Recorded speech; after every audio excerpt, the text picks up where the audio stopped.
ಗುರುಜಿ, ಈಗ ಸಂಸ್ಕಾರಗಳ ವಿಭಾಗದಲ್ಲಿ ಕೊನೆಯದಾಗಿ ಏನು ತಿಳಿಸ್ಕೊಡ್ತಾ ಇದ್ದೀರಾ? ಇವತ್ತಿನ ಸಂಸ್ಕಾರ ವಿಭಾಗದಲ್ಲಿ ನೀವು ರಂಭಾಪುರಿಗೆ ಹೋಗಿ ಬಂದಾಗ ಜಗದೀಶ್ವರ ಕೃಪಾ ಕಟಾಕ್ಷದಲ್ಲಿ ಇವತ್ತಿನ ದಿವಸ ಒಂದು ವೀರಭದ್ರ ಸ್ವಾಮಿ ಅಭಿಷೇಕವನ್ನು ನೋಡಿದ್ವಿ. ವೀರಭದ್ರ ಸ್ವಾಮಿ ಚರಿತ್ರೆಯಲ್ಲಿ ಇವತ್ತು ಆ ನಕ್ಷತ್ರ ಬಂದಾಗ ನಾವು ಏನು ಹೇಳಬೇಕು? ಜಗತ್ತಲ್ಲಿ ಅಪರೂಪವಾಗಿರ್ತಕ್ಕಂಥ ಕ್ಷೇತ್ರ ಎರಡು ಅಂತೀವಿ. ಒಂದು ಹಿಮದ ವೇಣುಗೋಪಾಲ ಸ್ವಾಮಿ. ಹಿಮದ ವೇಣುಗೋಪಾಲ ಸ್ವಾಮಿಗೆ ರಥೋತ್ಸವ ಇವತ್ತು. ಅದೇ ರೀತಿ ನಾವು ಆ ಸೋಮವಾರದಂದೇ ವೀರಭದ್ರ ಸ್ವಾಮಿನ ತೋರಿಸಿದಾಗ ವೀರಭದ್ರ ಸ್ವಾಮಿ ಸ್ವತಃ ಅವತಾರ ಎತ್ತಿದ್ದು ದಕ್ಷ ಬ್ರಹ್ಮನ ಸಂಹಾರಕ್ಕೆ. ಅಂದರೆ ಸೌಮ್ಯವಾಗಿದ್ದಾಗ ಪರಮೇಶ್ವರ ಯಾವ ಕಾಲಕ್ಕೂ ಪರಮೇಶ್ವರನೇ ಆಗಿರ್ತಾನೆ. ಯಾವಾಗ ಪಾರ್ವತಿ ತಂಟೆಗೆ ಹೋಗ್ತಾನೋ ಕೋಪ ಬರಲ್ವಾ? ಅವಳು ಭದ್ರಕಾಳಿ ಆದಾಗ ಅವಳಿಗಿಂತ ಉಗ್ರವಾಗವನೇ ವೀರಭದ್ರ ಸ್ವಾಮಿ. ಅದಕ್ಕೆ ಭದ್ರಕಾಳಿ ಸಮೇತ ವೀರಭದ್ರ ಸ್ವಾಮಿ ಏನು ಸ್ಮರಣೆ ಮಾಡ್ಕೋಬೇಕು. ಅದೇ ರೀತಿ ಕೃಷ್ಣ ಪರಮಾತ್ಮನ ಅನುಗ್ರಹವನ್ನು ಹಿಮವೇಣುಗೋಪಾಲ ಸ್ವಾಮಿ ರಥ ಇವತ್ತೇನಕ್ಕೆ ಅಂದರೆ, ಲಿಂಗದ ಆಕಾರದಲ್ಲಿರತಕ್ಕಂಥ ಈ ದೇವಸ್ಥಾನದ ಮೂರ್ತಿ ಶಿವನೇ ಸ್ವತಃ ಕೃಷ್ಣನ ಮೇಲೆ ಇದ್ದ ಹಾಗೆ ಕಾಡಿನ ಮಧ್ಯೆ ಇರತಕ್ಕಂಥ ಈ ದೇವಾಲಯದಲ್ಲಿ ಹಿಮ ಬೀಳ್ತಾ ಇರತಕ್ಕಂಥದ್ದು ಸಾಧ್ಯ ಸಾಧ್ಯ ಸಾಧ್ಯ.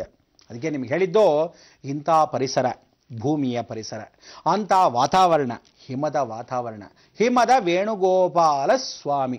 ನೀರಿನಲ್ಲಿ ಭೂಮಿ ಸೇರಿದಾಗ ಹೀರ್ಕೊಳ್ಳಲ್ವೇ? ಅದಕ್ಕೆ ಮಿತ್ರತ್ವ ಬಾಂಧವ್ಯವನ್ನು ಹೊಂದ್ಕೊಳ್ಳೋ ಈ ದಿನ ಇವತ್ತವರೆಗೂ ಜೀವನವಾಗಿರೋದ್ರಿಂದ ಪ್ರತಿಯೊಬ್ಬರೂ ಇವತ್ತೇನು ಮಾಡಬೇಕು? ನಾವು ನೀವು ಅಂದ್ಕೊಳ್ಳೋ ಹಾಗೆ ಮೊಸರನ್ನ ಭಾಳ ಚೆನ್ನಾಗಿ ದಾನ ಮಾಡಬೇಕು ಅಂತ ಹೇಳುತ್ತೆ. ಸಾಧಾರಣವಾಗಿ ಸೋಮವಾರ ಶನಿವಾರ ನಾವು ತಿಂತೀವಿ ಮೊಸರನ್ನ ಅಂತ ಹೇಳ್ತೀರಾ? ಖಂಡಿತ ತಿನ್ನಿ. ಅನ್ನವನ್ನು ಮುಟ್ಬೇಡಿ ಅಂತೀವಿ. ಬೆಳಗ್ಗೆ ಹೊತ್ತು ಮೊಸರನ್ನ ತಿನ್ನಿ. ಇಲ್ಲ ಪ್ರತಿದಿನ ಮೊಸರನ್ನ ತಿಂತಾ ಇರೋದು ರಾತ್ರಿ ಹೊತ್ತು ಬರೀ ಮೊಸರನ್ನ ಮಾತ್ರ ತಿನ್ನಿ ಅಂತೀವಿ. ಆ ರೀತಿ ಮೊಸರನ್ನ ಅನ್ನೋದು ಇವತ್ತಿಗೂ ಇಷ್ಟವಾಗಿರ್ತಕ್ಕಂಥದ್ದು. ವೀರಭದ್ರ ಸ್ವಾಮಿಗೆ ನೈವೇದ್ಯ ಮಾಡಿದ್ರೆ ಶಾಂತಿ. ದುರ್ಗಾಗೆ, ಚೌಡೇಶ್ವರಿಗೆ, ಮುನೀಶ್ವರನಿಗೆ ಅನ್ನದಾನವನ್ನು ಮೊಸರನ್ನೇ ನೈವೇದ್ಯ ಇಟ್ಟರೆ ಶಾಂತಿ. ಹಿಮದ ವೇಣುಗೋಪಾಲ ಸ್ವಾಮಿಗೆ ಮೊಸರನ್ನ ಶಾಂತಿ. ಅದಕ್ಕೆ ಅವನು ಬೆಣ್ಣೆ, ಮೊಸರು, ಹಾಲು, ತುಪ್ಪ, ಹಸು ಜೊತೆನೇ ಇದ್ದ ಗೊಲ್ಲ ಕೃಷ್ಣ, ಕಳ್ಳ ಕೃಷ್ಣ. ಇಂಥ ಕೃಷ್ಣನಿಗೆ ತಿನ್ನಿಸ್ಬೇಕಾದ ಮೊಸರನ್ನ ತಾಯಿ ಯಶೋದೆ ತಿನ್ನಿಸ್ತಾ ಓಡಾಡ್ತಿರ್ತಾಳೆ.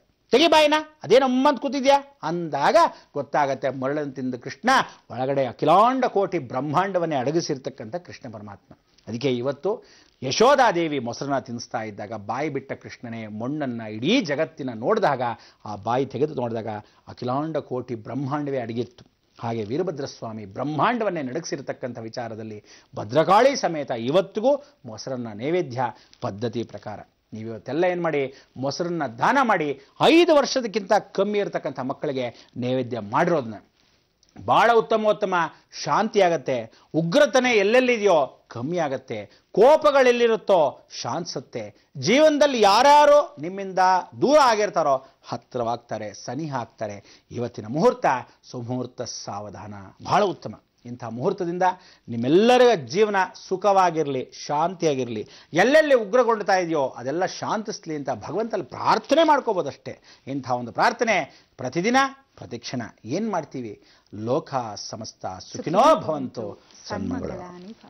ಗುರುಜಿ, ಇವತ್ತು ಬಹಳ ವಿಶೇಷವಾಗಿ ಮೊಸರನ್ನ ದಾನ ಮಾಡಿ ನಿಮ್ಮಿಂದ ಯಾರು ದೂರ ಹೋಗಿರ್ತಾರೋ ಅವರು ವಾಪಸ್ ಬರ್ತಾರೆ ಅಂತ ಹೇಳ್ತಿದ್ರಿ. 5 ವರ್ಷದ ಒಳಗಿನ ಮಕ್ಕಳಿಗೆ ಕೊಟ್ರೆ ಇನ್ನಷ್ಟು ಶ್ರೇಷ್ಠ ಅಂತ ಕೂಡ ತಿಳಿಸ್ಕೊಟ್ಟಿದ್ದೀರಾ. ನಮ್ಮ ಈ ಕಾರ್ಯಕ್ರಮಕ್ಕೆ ಆಗಮಿಸಿ ಇಷ್ಟೆಲ್ಲ ಒಳ್ಳೆಯ ಮಾಹಿತಿಯನ್ನ ನೀಡಿದ್ದಕ್ಕಾಗಿ ಧನ್ಯವಾದಗಳು. ವೀಕ್ಷಕರೇ, ಸರಿ ಹೊರಡೋ ಹೊತ್ತಾಗ್ತಿದೆ. ಮತ್ತೆ ನಿಮ್ಮ ಭೇಟಿ ನಾಳೆಯ ಬೃಹತ್ ಬ್ರಹ್ಮಾಂಡ ಕಾರ್ಯಕ್ರಮದಲ್ಲಲ್ವೇ? ಸರಿ, ಹೋಗ್ ಬರೋದಾ? ನಮಸ್ಕಾರ. ನಮೋ ನಮ. ಜೈ ವೀರಭದ್ರ, ಜೈ ವೇಣುಗೋಪಾಲ.